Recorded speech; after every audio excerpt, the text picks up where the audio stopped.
blue is the world's favorite color. It's on your jeans, your toothpaste, and roughly 40% of anime hair. But for most of human history, it didn't exist. You see, blue isn't all that common in nature. In fact, most ancient languages didn't even have a word for it. In all the works of Homer, the color blue is never mentioned. By the early medieval period, blue dyes started to catch on, but they were rare, expensive, and smelled terrible. Blue clothing was reserved for royalty, and in art, it was used only for the Virgin Mary. We had gold, we had red, we even had a color made from ground-up snails. But blue? Blue was mythical, elusive, sacred. And when one man finally figured out how to make it, he lost his mind. So get comfortable and grab a blue Gatorade, and maybe some blue jelly beans, because this might be important.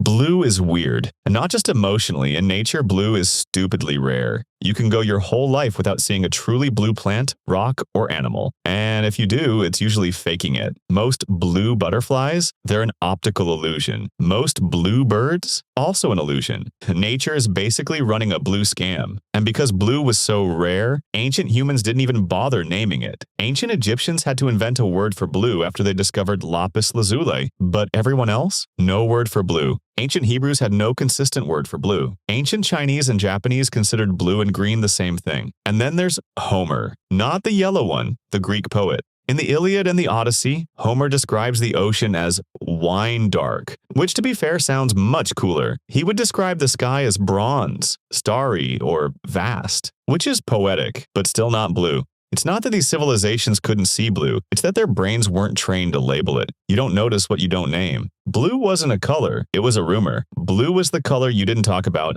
unless you wanted to sound insane. So yeah, blue was less of a pigment and more of a philosophical crisis. And if you were a painter, or a fabric merchant, or just some dude who wanted your tunic to scream, expensive, tough luck. There were only two ways to get blue: grind up rare, imported minerals by hand, or harvest dye from fermented plants and rotting animal urine. The results were expensive, short-lived, and smelled worse than the Madrid metro in summer. That is, until one man, completely by accident, figured out how to make blue.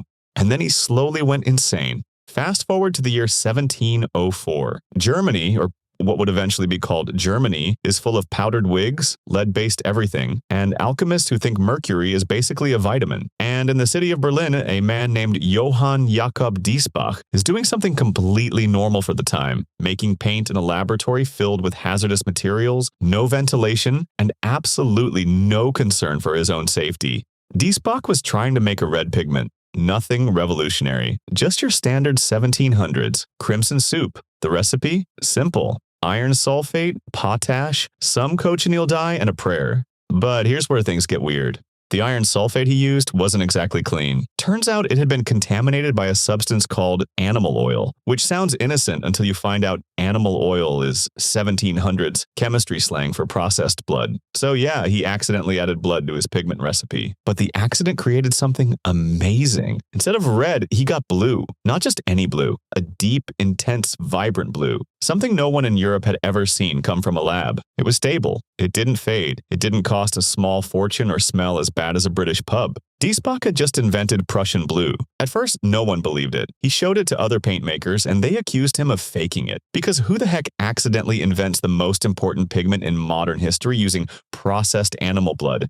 But the color held up. Artists started buying it. Patrons loved it. And before long, Prussian blue was everywhere. Now, you might be thinking, wow, what a great discovery. I bet he got rich. And that would be an incorrect assumption. Diesbach got next to nothing. But we'll get into Diesbach's downfall a little bit later, because first we need to talk about the color revolution that followed. The moment Prussian blue hit the market, the world lost its mind. Artists who had spent their entire careers rationing blue like it was liquid gold suddenly had access to a pigment that was affordable, vibrant, and wouldn't fade in the sun. This wasn't just a new color, it was a cultural revolution. Artists who had never even dreamed of painting large blue skies suddenly started drowning in them. Japanese printmakers mastered it. Engineers started using it for blueprints because, yes, that's where the name comes from. And for the first time in human history, blue wasn't just for royalty or the Virgin Mary. It was for everyone. In Japan, woodblock artists like Hokusai fell in love with the stuff. His most famous print, The Great Wave off Kanagawa, was made using Prussian blue. Without this happy little accident, that wave would have been green? Dark red?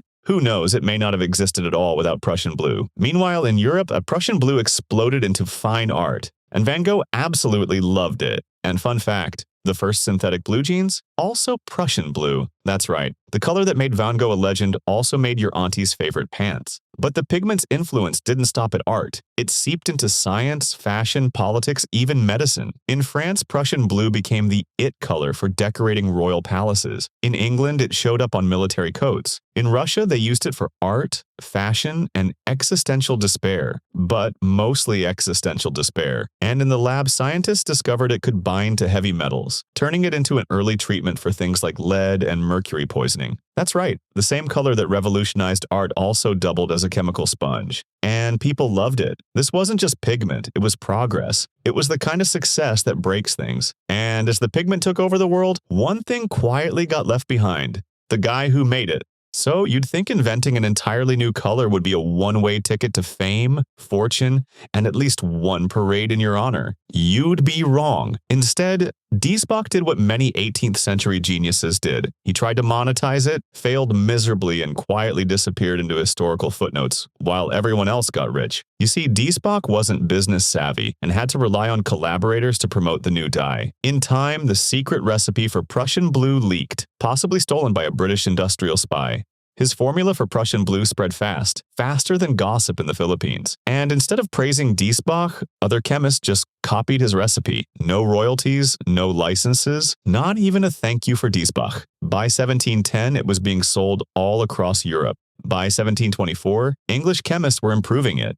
By 1750, painters, printers, and tailors were using it like it had always existed. And what about Diesbach? Still in Berlin, still earning his normal salary, and reportedly started yelling at bottles of Prussian blue as if it were cursed. Worse, there's reason to believe he may have literally gone insane. Not cut off your ear insane, but yell to your pigment, accuse it of betrayal, and vanish from the historical record entirely insane. No one knows how he died. There's no grave, no portrait, no Inventor of Blue memorial. We don't even really know what he looks like. His Wikipedia page lacks any portrait and is shorter than a Walgreens receipt. Some historians think he just went back to becoming a working stiff, producing regular dyes. Others think he became a recluse, and one unverified theory claims he tried to eat Prussian blue to complete the transformation. But the truth is we really don't know. And yet, even as Diesbach faded into obscurity, his accidental creation did the exact opposite. Prussian blue outlived him. It outperformed him. It went places he never could, in medicine, in art, in espionage, even in outer space. What started as a botched batch of pigment would go on to stain the entire modern world,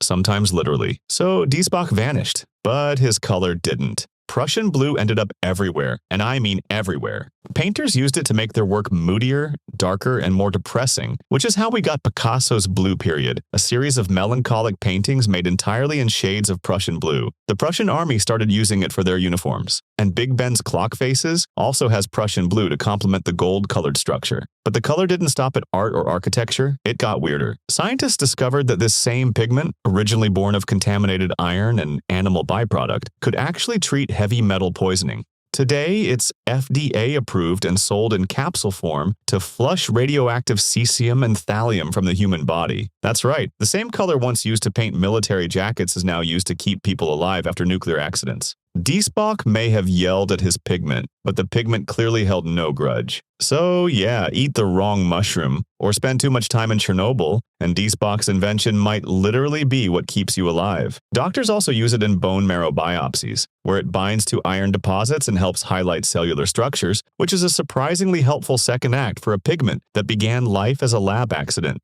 Battery researchers are exploring Prussian blue's crystal structure for use in next-generation, low-cost energy storage, potentially powering everything from electric vehicles to grid systems. So to recap, Johann Jacob Diesbach accidentally invented a color using contaminated ingredients. He failed to profit from it. It may have caused him to go insane. And then his invention quietly changed the world. It painted armies, it inspired Picasso, it treats radiation poisoning, and it might power your future toaster, all thanks to a happy accident from a German no one remembers. If you learned something, or just want to pay your respects to Diesbach, go ahead and like this video so other people can learn about Diesbach, and check out this video that the algorithm thinks you'll like, because who knows?